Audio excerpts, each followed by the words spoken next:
Hello guys! Hello! Welcome dito sa aking channel, Kapalaran 888.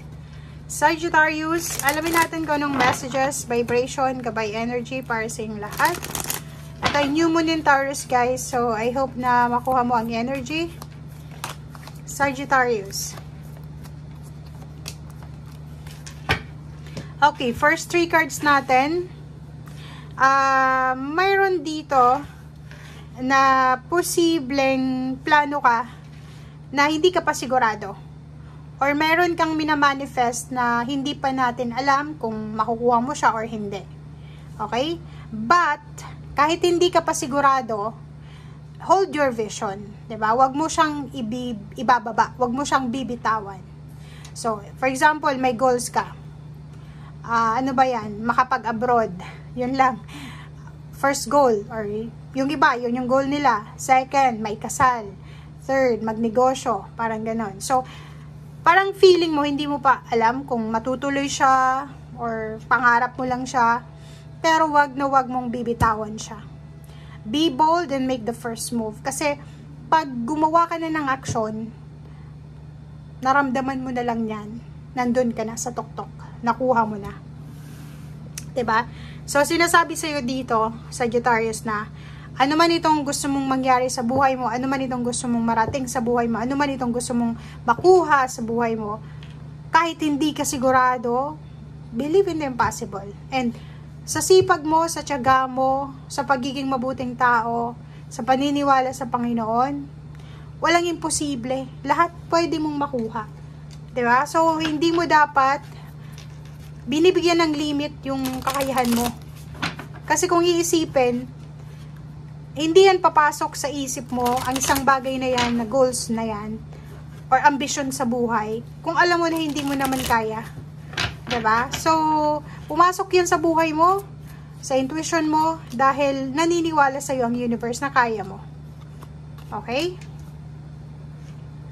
Oh, 'di ba? So same sa Leo, sinasabi na cool your emotions and shine, 'di ba? So maging mapasensya tayo. Pasensya lang, cool ka lang. Kung ano man itong gusto mong trabahuhin sa buhay mo, like yun na nga, may mga goals ka sa buhay, pangarap sa buhay. Minsan parang feeling mo puro lang 'to pangarap, wala namang nangyayari. Hanggat hindi mo binibitawan yung pangarap na yan, hanggat hindi ka sumusuko, mananatiling pangarap yan, na araw-araw siya yung magbibigay motivation sa'yo. Siya yung magiging rason kung bakit ka gumigising sa araw-araw, kung bakit ka namomotivate sa araw-araw, or kung bakit ka, parang, alam mo yung pangarap mo, pangarap natin, siya yung nagpupush sa atin para maging strong sa everyday life natin. And at the same time, siya yung nagpupush sa atin na kumilos. 'Di ba? So, yun ang wag na wag mong aalisin sa buhay mo. Yung i-give up, 'di ba? Isuko. Go lang ng go. Go lang ng go. Ipakita mo sa sarili mo, hindi sa ibang tao, sa sarili mo, na lahat ng pangarap mo, kaya mong matupad. Okay? Imposible man sa ngayon, pero magiging posible yan sa mga susunod na araw, buwan na taon. As long as na hindi mo siya sinusuko. Eight of Cups and Four of Discs. Wow. Ang nakikita ko sir dito na may plano ka. Ang plano mo dito is lumipat ng mas stable na trabaho. Lumipat, mag-relocate. Relocation, lumipat ng bahay, lumipat ng trabaho, maghanap ng mas stable, secured, mataas na sweldo para makapag-ipon ka ng pera. So, ang nakikita natin dito, ang pinaka-focus mo sa ngayon, Sagittarius, is makapag-ipon. Kailangan mong makuha itong pangarap na to. Kailangan mong makaalis dyan sa sitwasyon na yan kasi gusto mong makapag-ipon. It's either gusto mong magpakasal, makaipon ng pera para magpakasal, magpatayo ng bahay, or kano pa man. Basta ang nakikita natin dito, isang action ang gagawin mo, it's either travel, pwedeng pupunta ng ibang bansa, magnegosyo, or kung ano pa man, kasi gusto nyo makaipon ng pera. Good news. Oh. Nakikita natin dito, isang magandang balita to. Napakagandang balita. Marami kang matatanggap na information, good news, messages, support, protection, regarding sa business na to, pag-aaral, partnership, or kung ano pa man siya. So, for example, may gusto kang buksan na negosyo, may gusto kang subukan na negosyo, and nagre-research ka kung ano ba yung pwede mong bilhin, ano ba yung pwede mong simulan, ganito, ganyan. And sinasabi ng barahan na maraming available na information na makukuha ka. Okay? Nakikita ko sa'yo dito may mga taong willing na tulungan ka, may mga taong pwedeng i-guide ka sa kung ano man tong gusto mong simulan. And kung ano man tong sisimulan mo, eto talaga yung magdadala sa'yo ng financial satisfaction.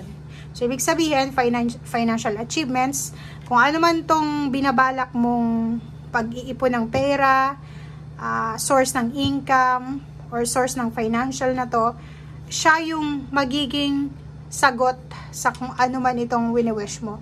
Siya yung financial fulfillment achievements na matagal mo nang hinihintay. 'Di ba? Siya yung makakatulong sa iyo para maging free ka sa mga utang, maging free ka sa financial issues, scarcity. So magiging, alam mo, parang sinasabi na magiging mayaman ka. Okay? Six of Cups. Nakikita ko sa iyo dito na mayroon din na parang plano.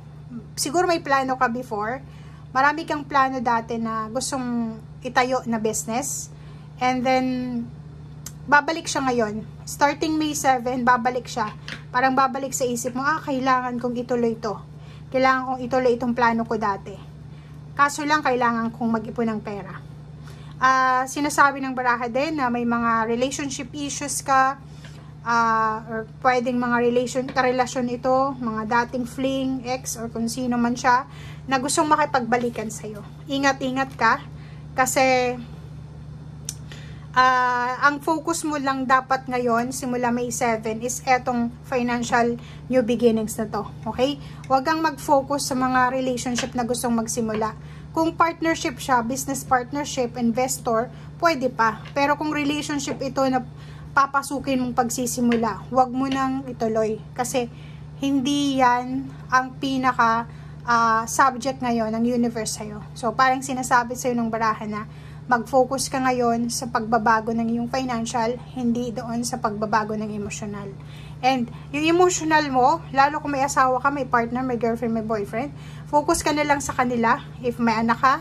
And kung may mga gustong makipagbalikan sa inyo, huwag nyo nang i-entertain yan. Okay? Kasi kung may magsisimula ng negosyo, tapos may relationship din na magsisimula, third party pa, mamalasin ka kaysa swertehin ka pa. Okay? Thank you guys. Bye!